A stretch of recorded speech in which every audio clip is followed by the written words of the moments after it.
আসসালামু আলাইকুম।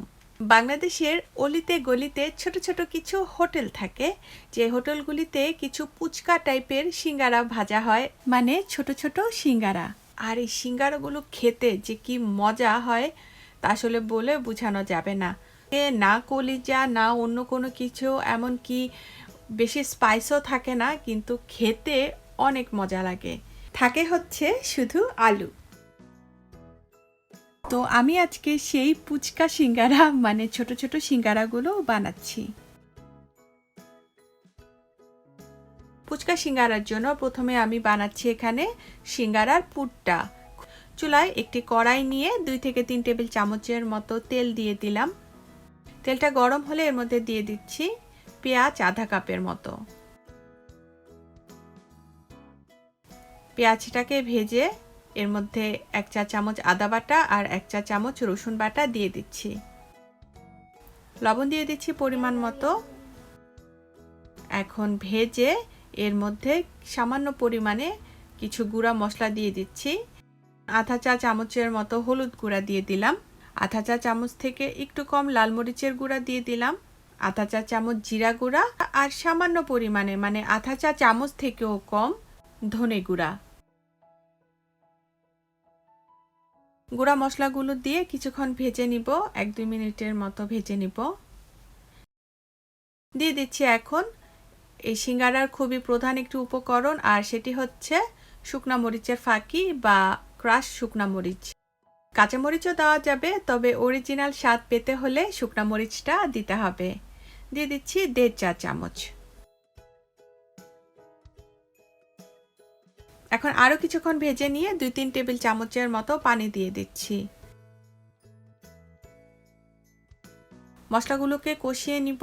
মশলাটা কষে পানিটা কমে গেছে। এখন এর মধ্যে দিয়ে দিচ্ছি ছোট ছোট টুকরা করে কাটা আলু।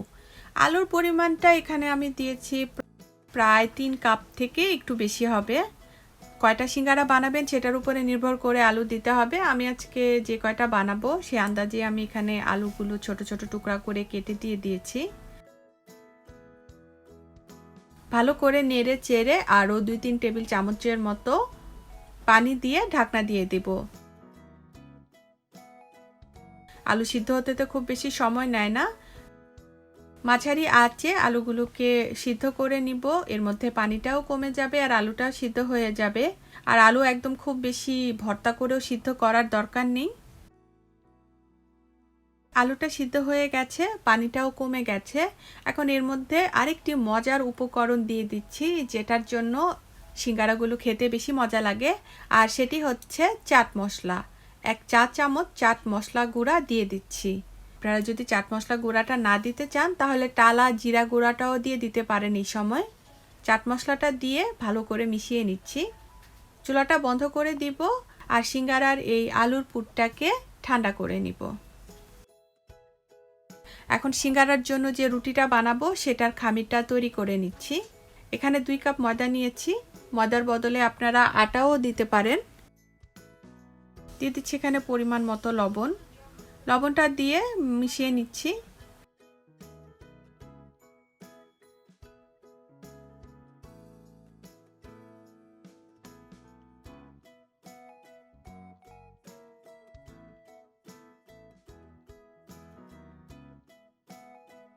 এখন এর মধ্যে দিয়ে দিচ্ছি 3 টেবিল চামচ তেল। তেলটা দিয়ে ভালো করে ময়দার সাথে হাত দিয়ে এইভাবে ঘষে ঘষে মিশিয়ে নিচ্ছি।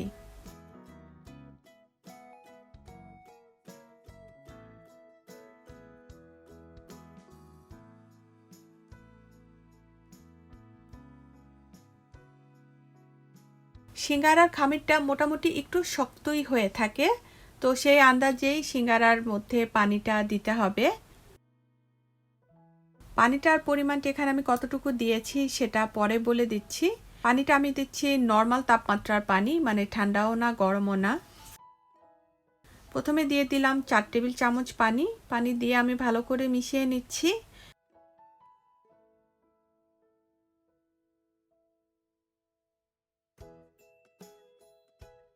আরও কিছু পরিমাণ পানি লাগবে। আমি 9 টেবিল চামচের মতো পানি দিয়ে এই খামিরটাকে তৈরি করে নিচ্ছি। এখন অবশ্যই খামিরটাকে খুব ভালো করে মথে নিতে হবে। আমি প্রায় 7-8 মিনিট ধরে খামিরটাকে মথে নিচ্ছি। খামিরটা এখানে মথা হয়ে গেছে। দেখুন খামিরটা শক্ত হয়েছে। আমি যখন প্রেস করছি তখন দেখুন খামিরটা ডেবে আছে, এটা আর উঠে আসছে না। এরকমটা হতে হবে খামির।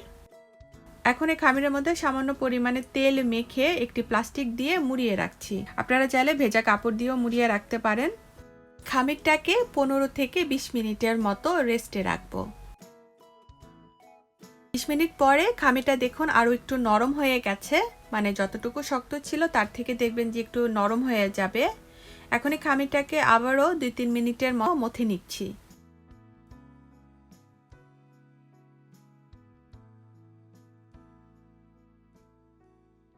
এখন এখান থেকে ছোট ছোট টুকরা করে খামির ছিঁড়ে নিচ্ছি। নর্মালি যে সিঙ্গারার সাইজটা আছে সেটা থেকেও এই সাইজটা একটু ছোট হবে, তাই আমি ছোট ছোট টুকরা করে ছিঁড়ে নিচ্ছি।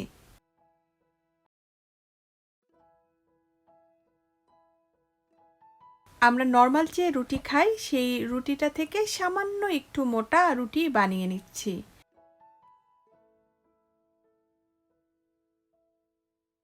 আর যেহেতু এটা পুচকা সিঙ্গারা, তাই একটু ছোট ছোট করে আর লম্বাটে করে বানিয়ে নিচ্ছি। আমার চ্যানেলে আরও 3 রকমের সিঙ্গারার ডিজাইনের রেসিপি আছে, আপনারা চাইলে দেখে নিতে পারেন। সবগুলোর রেসিপির লিংক ডেসক্রিপশন বক্সে দেওয়া থাকবে। মাঝে বরাবর কেটে নিচ্ছি। সেটার এক পাশে সামান্য পরিমাণে পানি মেখে নিচ্ছি, এতে জোড়া লেগে থাকবে সিঙ্গারাগুলো ভালোভাবে। তবে পানি না দিলেও হয়, মোস্ট অফ দ্য টাইম দেখা যায় যে সত্যি কথা আমি পানি দেই না, তবু এখানে আপনাদেরকে প্রপারলি দেখিয়ে দেওয়ার চেষ্টা করছি। একটু জোরে জোরে প্রেস করলেই কিন্তু আর খুলবে না সিঙ্গারাটা যখন তেলে ভাজবেন। এই টাইপের সিঙ্গারাগুলো এত ছোট হয় যে একবারই মুখে নিয়ে গপাগপ খেয়ে ফেলা যায়। এই যে এভাবে করে একটি সিঙ্গারা বানিয়ে ফেললাম। আমি আবারও আপনাদেরকে ডিটেলসে দেখিয়ে দিচ্ছি, আসলে এগুলো বলে বোঝানোটা একটু কঠিন হয়ে যায়, দেখলেই বুঝতে পারবেন।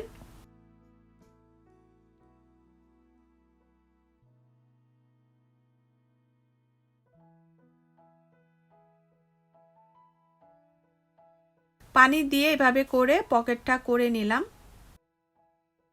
এখন এর মধ্যে পুর দিয়ে দিচ্ছি। আবারও সিঙ্গারাটার মধ্যে এভাবে করে সামান্য পরিমাণে পানি লাগিয়ে নিলাম, মানে পানিটা আঠার কাজ করবে। জোড়া যে লাগিয়েছি যে পাশটা, সেই পাশটা আমার বুড়ো আঙ্গুলের সাইডে রাখলাম, দেখুন দেখলে বুঝতে পারবেন। এখন সিঙ্গারার পকেটের সাইড থেকে নিয়ে অপোজিট সাইডে এভাবে করে লাগিয়ে নিব। এরপর এইভাবে করে এই সাইডটা থেকে আর ওই সাইডটা এভাবে করে জোড়া লাগিয়ে দিব। আসলে এক্স্যাক্টলি বলাটা কঠিন হয়ে যায়, তবু যতটুকু পেরেছি বলেছি। এভাবে করে একটা একটা করে সিঙ্গারা বানিয়ে নিব।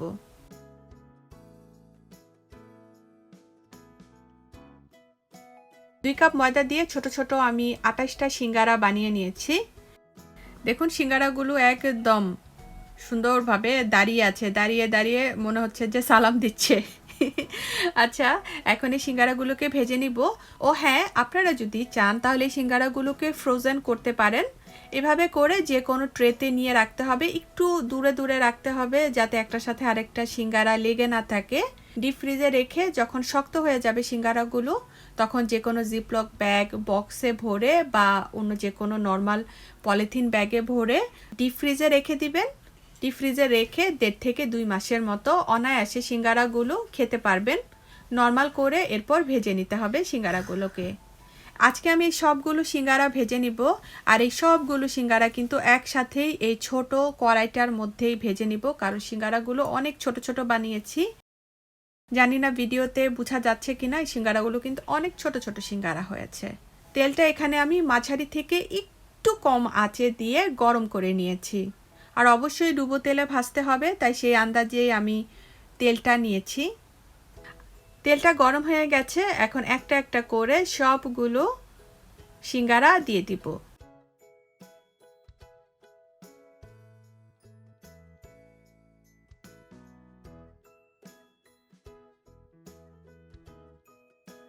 তেলটা ঠিকমতো গরম হয়েছে কিনা সেটা বোঝার জন্য দেখুন এখন সিঙ্গারাগুলো নিচে ডেবে আছে, আস্তে আস্তে সিঙ্গারাগুলো উপরে নিজে থেকেই ভেসে উঠবে। এখানে সিঙ্গারাগুলো আস্তে আস্তে সবগুলো ভেসে উঠছে। বাদামি রং করে এপাশ ওপাশ করে সিঙ্গারাগুলোকে ভেজে নিব। একটু সময় নিয়ে ভাজতে হবে সিঙ্গারাগুলোকে। উপরে বাদামি রং আসতে হবে আর উপরের ক্রাস্টটাও শক্ত হতে হবে। আমার এখানে সবগুলো সিঙ্গারা ভাজা হয়ে গেছে, এখন আমি উঠিয়ে নিচ্ছি। এই ফুচকা সিঙ্গারাগুলো বিট লবণ দিয়ে খেতে আমার খুবই মজা লাগে। আপনারা খেয়ে দেখতে পারেন। আর সাথে সালাদ, কেচাপ, আচার, তেঁতুলের টক এগুলো তো আছেই। সিঙ্গারার উপরের ক্রাস্টটা দেখুন কতটা শক্ত হয়েছে।